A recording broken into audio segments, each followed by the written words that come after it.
श्रोते हो, सामाजिक, वैद्यकीय आणि सांस्कृतिक क्षेत्रात गेल्या 27 वर्षापासून कार्य करणाऱ्या सुप्रसिद्ध लेखिका डॉक्टर सुधा कांकरिया यांनी लिहिलेली प्रिय गोडोलीस ही पत्रमालिका.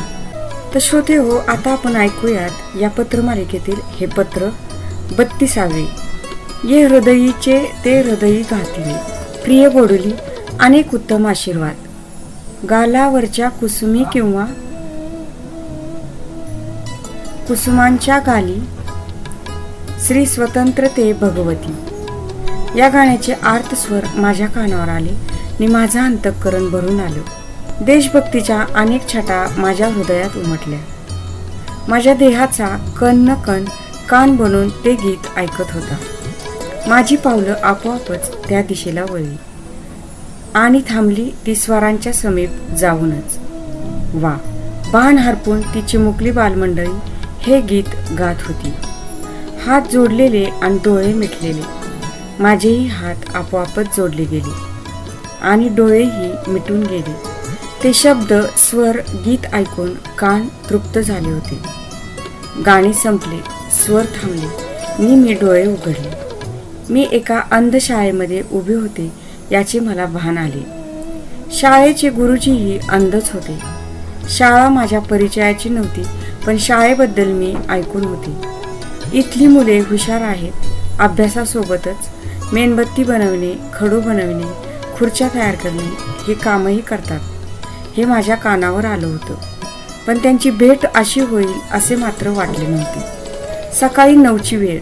भाजी आणायला म्हणून बाहेर पडले आणि स्वरांचा मागोवा घेत इथे येऊन पोहोचले. खरंच किती ताकद आहे ना या सप्तस्वरात. सा रे ग म प ध नि या सप्तस्वरात अवघं विश्व सामावलेलं आहे. भारतीय संगीत म्हणजे या सप्तस्वरांची साधनाच नव्हे का? भाव, राग, ताल यांचं जणू हे संमेलन. आई बाळाला मांडीवर घेते. मांडी हलवत हलवत त्याला थोपटते. त्या हलविण्याच्या लयीमध्ये, थोपटण्याच्या तालामध्ये, आईच्या वात्सल्यपूर्ण स्पर्शामध्ये बाळ भावसमाधीत कधी जाते समजतच नाही. तसंच या भारतीय संगीताचं आहे. हे केवळ कलाकारापुरतं मर्यादित नसून कला, कलाकार, संस्कार, संस्कृती या 4 भिंतींनी उभे राहिलेले स्वरमंदिर असते. कलाकार कलेची साधना करता करता कलेशी एवढे एकरूप होतो की कलाकार दिसेनासा होतो आणि कला पूर्णत्वाने प्रगटते. ही कला मग रसिक श्रोत्यांशी थेट हृदयसंवाद साधते. प्रेक्षकांच्या व त्यांच्या हृदयीच्या तारा एकाच वेळेस झंकारल्या जातात आणि त्यातून उमटतो तो आत्मस्वर. ये हृदयीचे ते हृदयी घातले आणि त्याचाच प्रत्यय मला इथे आला. परत या बालकलाकारांना भेटायला यायचं आणि येताना खाऊ आणायचा अशी खुणगाठ मनात बांधूनच मी तेथून बाहेर पडली. तुझीच सौ आई.